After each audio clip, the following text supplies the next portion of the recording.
नमस्कार, मैं अशोक कुमार पांडे और स्वागत है आपका टीसीएच पर। वैसे तो पूरे भारत में पत्रकारों का काम करना बहुत मुश्किल हो गया है। पत्रकार किसी भी चीज के लिए गिरफ्तार किए जा सकते हैं। कोई सरकारी गड़बड़ी चल रही है, कहीं मिड डे मील की गड़बड़ी चल रही है, कहीं कुछ चल रहा है, पत्रकार उसको रिपोर्ट करते हैं और कार्रवाई होने की जगह पत्रकारों को ही गिरफ्तार कर लिया जाता है। कितने पत्रकार जेल में पड़े हुए हैं यह सब मुझे बताने की जरूरत नहीं, ये तो आप रोज बरोज देख ही रहे हैं। लेकिन ऐसा लगता है कि जम्मू कश्मीर की जो पुलिस है वो शायद ये मान के चलती है कि सुप्रीम कोर्ट के आदेश उसके ऊपर लागू नहीं होते। वो ये मान के चलती है कि वो जो चाहे वो कर सकती है। और जो मैं घटना आपको बता रहा हूं वो तो कश्मीर की भी नहीं है, वो जम्मू की घटना है, प्रॉपर जम्मू की घटना है। जम्मू के एक पत्रकार हैं अरफाज अहमद डैंग। 27 नवंबर 2025 को अचानक उनका घर जेडीए जो जम्मू डेवलपमेंट अथॉरिटी है उसने बुलडोजर लगाकर गिरा दिया। 40 साल पुराना घर था। पुलिस का कहना है कि नोटिस भेजी गई, रात को नोटिस भेजी गई और सुबह मकान गिराया गया। लेकिन मजेदार बात यह है कि अरफाज अहमद डैंग का जो घर था वो उनके बाप के नाम से था। नोटिस भेजी गई अरफाज अहमद डैंग को।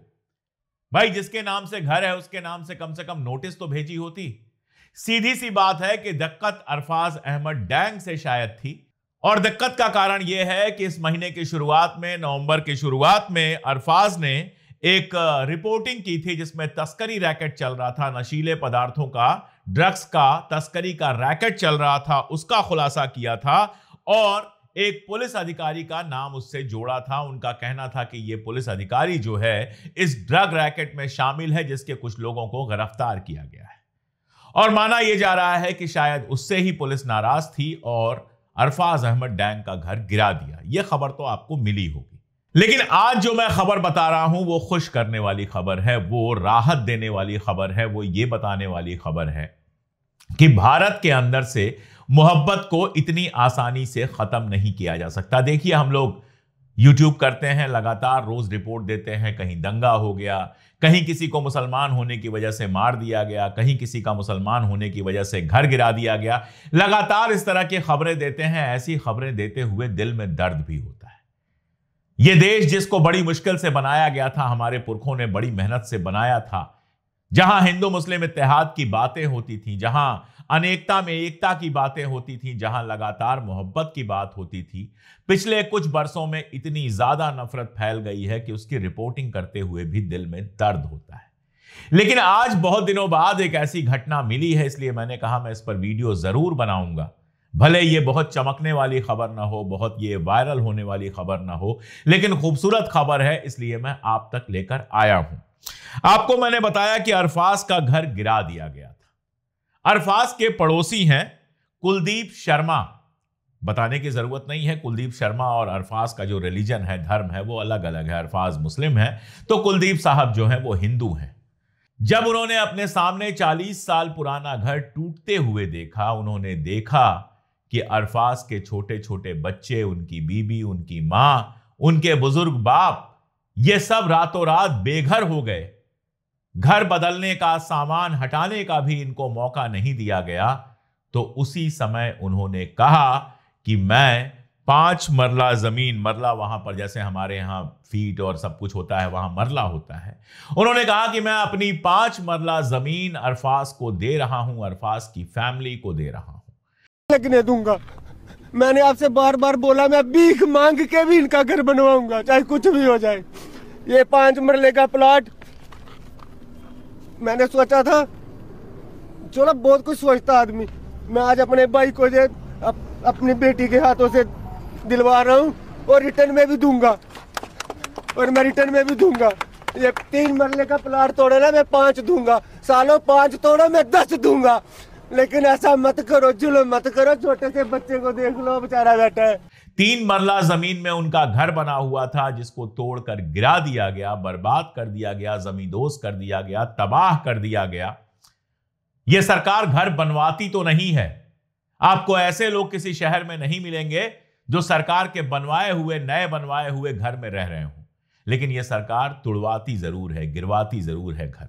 चाहे वो यूपी हो चाहे एमपी हो, और अब ये जम्मू तक पहुंच गया है। ये नए तरीके का न्याय है जिसमें बुलडोजर लगाकर 40 साल पुराना, 50 साल पुराना, 100 साल पुराना मकान गिरा दिया जाता है और अच्छे खासे लोग रातों रात बेघर हो जाते हैं। कुलदीप शर्मा आगे आए, उन्होंने कहा कि 5 मरला जमीन मैं दे रहा हूं अरफाज के परिवार को, उनकी फैमिली को, और वो वहां पर अपना घर बनाएंगे। मैं घर बनाने में उनकी पूरी मदद करूंगा और मैं अपने हमसाये को, मैं अपने पड़ोसी को बेघर नहीं होने दूंगा। यही वो मोहब्बत है जिसके बेस पर हमारा हिंदुस्तान बना था। हिंदू मुसलमान सदियों से हमसाया रहे हैं, अगल बगल रहने वाले पड़ोसी रहे हैं, एक दूसरे के दुख दर्द में काम आते रहे हैं। और मैं हमेशा कहता हूं कि हिंदू मुस्लिम भाई भाई जैसा नारा मैं नहीं लगाता। मैं ये नारा लगाता हूं कि हम साथ रहना जानते हैं। हम जानते हैं एक हिंदू की तरह मुसलमान के बगल में रहना और मुसलमान की तरह हिंदू के बगल में रहना, ऐसे रहना कि सामने वाले को कोई परेशानी ना हो, ऐसे रहना कि हम अपना धर्म अपने घर में मनाएं, सामने वाला अपना धर्म अपने घर में मनाए, और जब मिले तो दोस्तों की तरह मिले। हम ईद ऐसे मनाएं कि सिवैयां उनके घर पहुंच जाए, वो दिवाली ऐसे मनाएं कि गुजिया हमारे घर में चली आए। ये हमारा संस्कार रहा है। ये हमारा संस्कार रहा है कि धर्म भले अलग अलग हो, लेकिन भाई बहन दोस्त भतीजे ऐसे रिश्ते बन जाते हैं। बड़ों का सम्मान करना, छोटों को स्नेह देना और उनका ख्याल करना। मैं जिस छोटे से शहर से आया हूं, वहां अगर मोहल्ले की कोई लड़की रिक्शे के लिए परेशान होती थी, उसको रिक्शा नहीं मिल रहा होता था और धुंधलका छा रहा होता था, तो हम बिना उससे बात किए, वो छोटा शहर था, ऐसे खुल के बात नहीं होती थी, बिना उससे बात किए हम एक रिक्शे का इंतजाम कर देते थे और रिक्शे वाले को कहते थे कि यहां तक छोड़ के आना और बिल्कुल महफूज तरीके से जाना, कोई दिक्कत आई तो बहुत बुरा होगा। और रिक्शे वाला मुस्कुराता हुआ हमारी उस बहन को लेकर घर तक पहुंचा देता था। अगर कोई बुजुर्ग हमें दिख गए तो हम अपनी स्कूटर रोकते थे, उनको पीछे बिठाते थे और अपने मोहल्ले के उस बुजुर्ग को उनके घर तक बिल्कुल अच्छे से पहुंचा के आते थे। और यही व्यवहार सामने वाले हमारे घर के बच्चों और बुजुर्गों के साथ करते थे। और वो हिंदुस्तान था जिसकी कमी हमें कई बार खलती है। लेकिन कुलदीप शर्मा साहब के लिए मैं यहां से सलाम पेश कर रहा हूं, प्रणाम पेश कर रहा हूं। उन्होंने एक मिसाल कायम की है कि एक हमसाये को किस तरह का होना चाहिए, एक पड़ोसी के दिल में किस तरह का दर्द होना चाहिए। शहर के बीच में जमीन कोई छोटी मोटी चीज नहीं है, लेकिन उन्होंने जब देखा कि उनके पड़ोसी का, उनके दोस्त का घर गिरा दिया गया है, तो वो आगे आए और कहे कि मैं जमीन दे रहा हूं, यहां पर इनका घर बनेगा, ये छोटे छोटे बच्चे बेघर नहीं होंगे। काश ये एग्जाम्पल जो है इससे लोग सीखते। खैर, ये तो एक बात रही। मैं दूसरी तरफ चलता हूं कि कश्मीर के अंदर पत्रकारों के साथ जिस तरह का व्यवहार हो रहा है, वो व्यवहार बिल्कुल भी अच्छा नहीं है और उस व्यवहार पर पूरे देश को चिंता होनी चाहिए। होता क्या है कि कश्मीर की खबरें तभी आती हैं सामने जब वहां पे कोई बुरी घटना हो जाती है, वहां पर कोई आतंकवादी घटना हो जाए, वहां गोली चल जाए, वहां पाकिस्तान का आक्रमण हो जाए या हम पाकिस्तान से भिड़ जाएं, तभी कश्मीर की खबरें आती हैं। वरना कश्मीर से हम बिल्कुल किनारे रहते हैं। हम दिन रात ये तो कहते हैं कि कश्मीर हमारे देश का अभिन्न हिस्सा है, लेकिन कश्मीर की मुसीबतें, कश्मीर की प्रॉब्लम्स, कश्मीर के दिक्कतें वो हमारी नहीं है। कई बार तो ऐसा लगता है कि कश्मीर तो हमारा है, लेकिन कश्मीर के लोग हमारे नहीं हैं। और जब से हिंदू मुसलमान शुरू हुआ है, तब से तो कश्मीर मुसलमान हो गया है। कश्मीर में मुसलमानों की जनसंख्या ज्यादा है। जम्मू कश्मीर इकलौता स्टेट है जहां मुसलमान बहुसंख्या में है। तो बस वही तमाशा चलता रहता है। अभी आप देखिए, मैंने रिपोर्ट किया था, वैष्णो देवी जो कॉलेज है, मेडिकल कॉलेज जो बना है, उसमें एडमिशन के मामले को लेकर कितना तमाशा हुआ और हो रहा है। अभी मुस्लिम बच्चों का ज्यादा एडमिशन हो गया तो सड़क पर लोग आ गए कि कैसे इनका ज्यादा एडमिशन हो गया है, कोई रिजर्वेशन से तो आए नहीं थे। सामान्य जो प्रक्रिया नीट के एग्जाम की होती है उससे आए थे, लेकिन फिर भी तमाशा हुआ। लेकिन उस पर देश में कहीं कोई हलचल दिखाई नहीं देती है। नॉर्मल घटनाओं पर, जो परेशानी पैदा करने वाली घटनाएं होती हैं, उन पर देश में कोई हलचल दिखाई नहीं देती है। और इसीलिए यह खबर अक्सर हम तक नहीं पहुंचती है कि वहां पत्रकारों के साथ कैसा सुलूक हो रहा है। जैसे मैं आपको एग्जाम्पल दूं, अभी की बात है, अनुराधा भसीन बड़ी लेखिका हैं, पत्रकार हैं। उनके पिताजी वेद भसीन, वो भी एक बड़े पत्रकार थे। उनकी किताबें हैं, उनके संस्मरण हैं जो हम लोग पढ़ते हैं। मैंने जब कश्मीरनामा लिखी तो एक पीरियड का इतिहास जानने के लिए मुझे वेद भसीन से बहुत ज्यादा मदद मिली। अनुराधा भसीन के अखबार पर छापा पड़ता है, उनके अखबार के दफ्तर पर छापा पड़ता है और कहा जाता है यहां हथियार सप्लाई होते हैं, क्या क्या होता है। कारण बस इतना है कि अनुराधा भसीन लगातार 370 हटने के बाद के हालात पर लिख रही हैं, 370 के हटाए जाने का विरोध कर रही हैं और सरकार की लाइन नहीं ले रही हैं, गोदी मीडिया बनने से इंकार कर रही हैं। फहाद शाह की बात कीजिए। फहाद शाह कश्मीर वाला चलाते थे। कश्मीर वाला की वेबसाइट हम लोग भी यूज करते रहे हैं कश्मीर की खबरें जानने के लिए। उनको 4 फरवरी 2022 को गिरफ्तार किया गया और सीधे एनएस से उनके ऊपर लगाया गया। आतंक विरोधी जो गतिविधियां हैं उनका आरोप उनके ऊपर लगाया गया और मार्च 2022 में उनको नजरबंद कर दिया गया। लेकिन किस्मत वाले थे, 17 नवंबर 2023 को जम्मू कश्मीर जो हाई कोर्ट है उन्होंने फहाद शाह को न केवल जमानत दे दी बल्कि उनके ऊपर कई केस जो लगे हुए थे उनको रद्द भी कर दिया। और यह भी मैं आपको बता दूं कि इन्हीं सब चीजों की वजह से जो कश्मीर टाइम्स है पिछले 4 साल से बंद भी पड़ा हुआ है। अनुराधा भसीन जरूर लिख रही हैं यहां वहां, लेकिन अखबार के तौर पर कश्मीर टाइम्स बंद पड़ा हुआ है। आसिफ सुल्तान की बात कीजिए थोड़ा और पीछे चल के। 31 अगस्त 2018 को उनको गिरफ्तार किया। उन्होंने कश्मीर नैरेटर पत्रिका में बुरहान वानी पर एक आर्टिकल लिखा था। बुरहान वानी आतंकवादी था, उसको मार दिया गया था। लेकिन क्या उसके ऊपर आर्टिकल लिखना भी अपराध है? क्या उसके बारे में बात करना भी अपराध है? यह अपने आप में बहुत आश्चर्यजनक है। आप देखिए, आसिफ सुल्तान के बारे में मैं आपको बताऊं, आप समझ जाएंगे किस तरह से वहां पर काम हो रहा है कि 27 फरवरी 2004 को 6 साल की उनकी कैद पूरी हुई और उनकी रिहाई का आदेश आया। 29 तारीख को उनको रिहा किया गया, लेकिन 5 घंटे के अंदर उनको दोबारा हिरासत में ले लिया गया। तब से वो जेल में लगातार है और यही वजह है कि सितंबर 2022 में एमनेस्टी इंटरनेशनल ने कहा कि भारत में जब से 370 हटाया गया है, जम्मू कश्मीर में जो अधिकार है उनका दमन बढ़ा है और कम से कम 60 पत्रकारों और मानवाधिकार कार्यकर्ताओं की उन्होंने लिस्ट बनाई, ह्यूमन राइट एक्टिविस्ट की लिस्ट बनाई जिनके खिलाफ कार्रवाई हुई है। 27 पत्रकार ऐसे हैं जिनको 2019 के बाद गिरफ्तार किया गया है। मैंने आपको सिर्फ 3 एग्जाम्पल दिए। ह्यूमन राइट वॉच की जुलाई 2024 की रिपोर्ट आई है जिसमें कहा गया है कि कश्मीर में रिप्रेशन हो रहा है। पत्रकार लगातार पुलिस पूछताछ, छापे, धमकी और आंदोलन का सामना कर रहे हैं।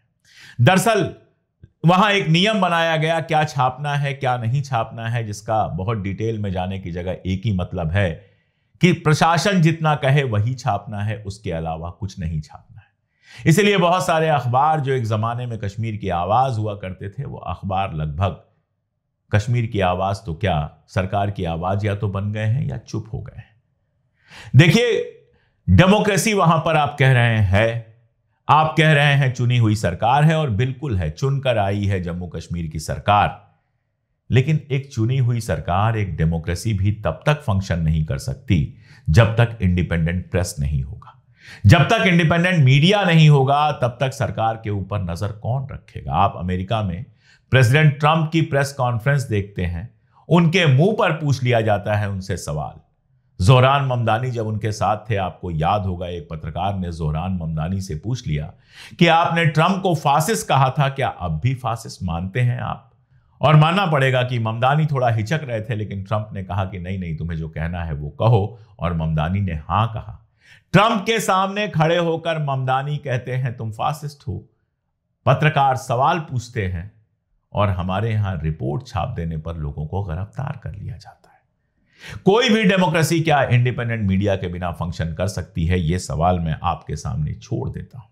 ये जो घटना मैंने सबसे पहले बताई आपको अरफाज अहमद डैंग की, उस पर चीफ मिनिस्टर उमर अब्दुल्ला ने टिप्पणी की और कहा कि लेफ्टिनेंट गवर्नर के प्रशासन द्वारा चुनी गई सरकार को बदनाम करने की यह साजिश है, यानी कि उनकी सरकार को बदनाम करने की साजिश है। उन्होंने कहा कि जेडीए सरकार की मंजूरी के बिना काम नहीं कर सकता और केवल मुस्लिम परिवारों को निशाना बनाया जा रहा है। मतलब सरकार होते हुए भी जेडीए अपनी मर्जी से काम कर रहा है और मुस्लिम घरों को तोड़ रहा है।